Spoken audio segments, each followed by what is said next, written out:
चलो, coefficient, coefficient term क्या रहती है? आज हमने कोफिशिएंट को पढ़ना है, तो पहला टॉपिक हमारा रहेगा कोफिशिएंट ऑफ लीनियर एक्सपेंशन।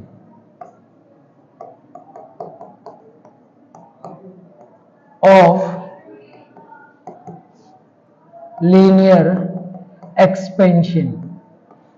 इसमें ना काफी वर्डिंग तो ऐसे हैं जिनके मीनिंग आप समझ चुके हो। जैसे लीनियर का मतलब आप समझ चुके हो ना, किसमें चेंज होगा? एक्सपेंशन का मतलब हम समझ चुके हैं, इंक्रीज और डिक्रीज करने वाला। ठीक है, अब नया वर्ड जो है वो कोफिशिएंट है। हालांकि पहले हम इस कोफिशिएंट को काफी बार यूज कर चुके हैं। कोएफिशिएंट क्या होता है?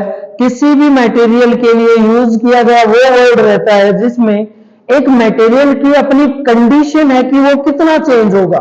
Means material property. भाई आपके पास एक मेटल है, आपने इसको खींच दिया ऐसे और ये लंबा हो गया, तो लेंथ चेंज होगी ना। इस पे आपने हालांकि हीट नहीं लगाई, कोई और प्रॉपर्टी लगाई जिससे ये चेंज हो गया, सेकेंडरी प्रॉपर्टी हमने पढ़ ली। और एक लेंथ थी जिसको आपने खींचा वो कम खींची, तो दो अलग अलग लेंथ आई ना। अलग अलग आने का रीजन क्या था? इस मटेरियल का अलग होना। और इस मटेरियल को अलग कौन करता है?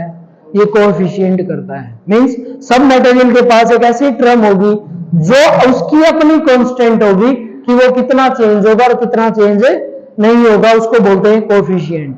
ठीक है, तो पहले हमने पढ़ना है कोएफिशिएंट ऑफ लीनियर एक्सपेंशन।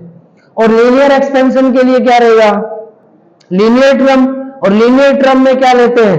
कोई रोड लेते हैं जिसकी एक लेंथ होती है। तो मैंने एक रोड यूज कर ली, ये लो, ये आपके पास एक मेटलिक रोड है जिसकी लेंथ कितनी है? जिसकी लेंथ मैंने मान लिया एल। एल क्या है? इसकी ओरिजिनल लेंथ है ना फिलहाल। ये मैंने इसको दिया हीट। हीट को हमेशा ना ऐसे वेव की फॉर्म में रिप्रेजेंट करते हैं। ये हमने इसको हीट दी है, हीट के देने से ये क्या होना स्टार्ट कर देगा? और एक्सपेंशन भी कौन सी? Linear expansion.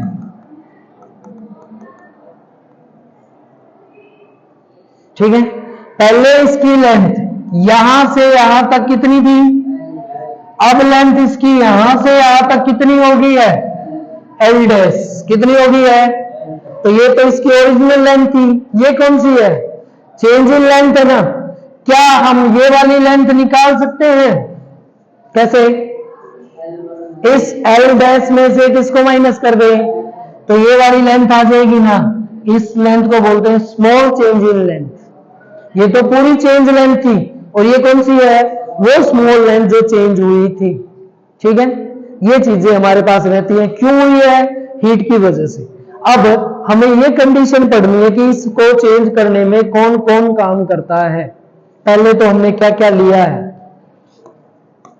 Let us A metallic road, its length is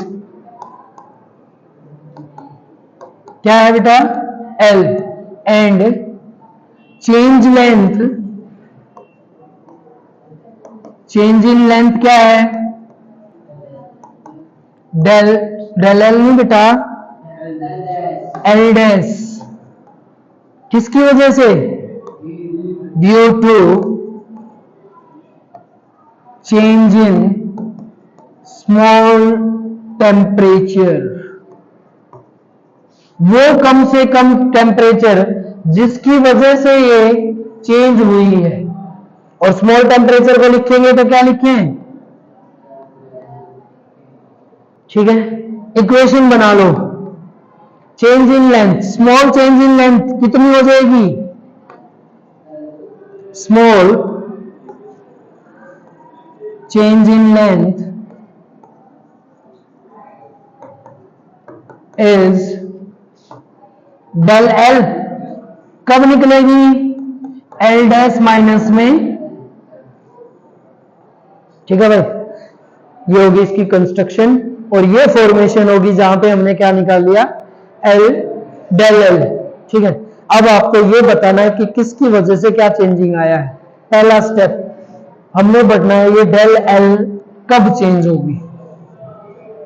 पहली तो चीज समझो, अभी मैंने बताया था इसकी अपनी लेंथ है, सेम ऐसे ही दूसरा कोई मटेरियल है उसकी अपनी लेंथ है, मैंने इसको खींचा ये चेंज हो गया इतना, दूसरे को खींचा वो चेंज हो गया इतना, तो किस पे डिपेंड किया इसने?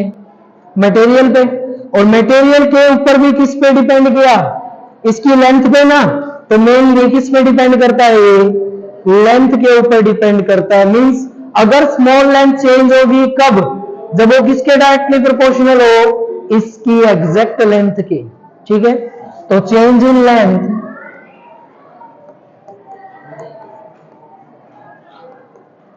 is directly proportional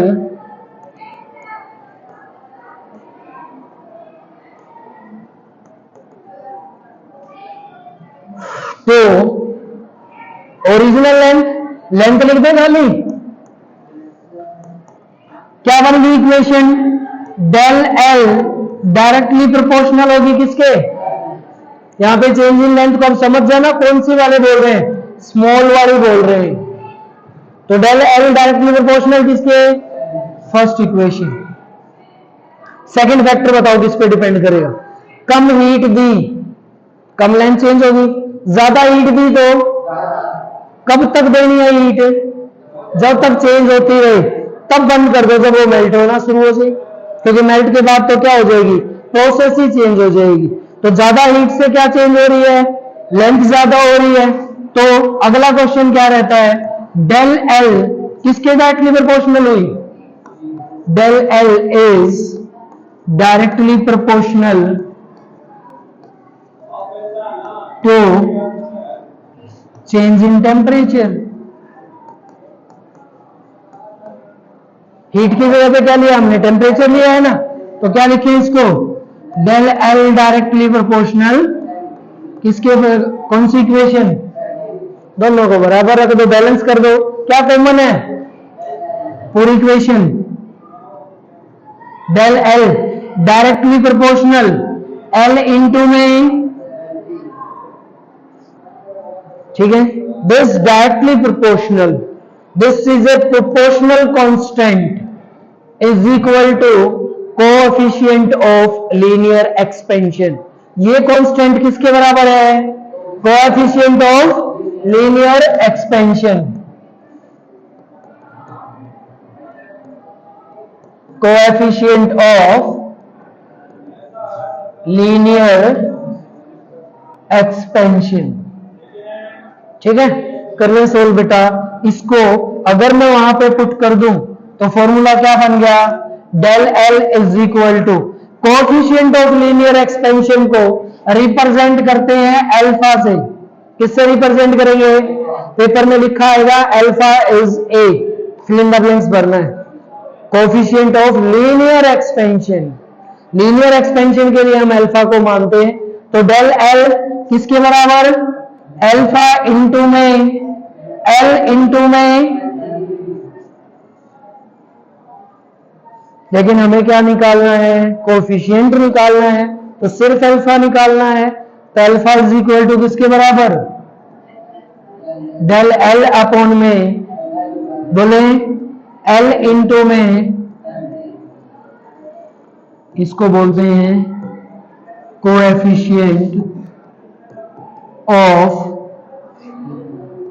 linear expansion. कितना एक्सपेंशन होगा? इतना होगा भाई। ठीक है, जल्दी से यूनिट बता दें इसकी।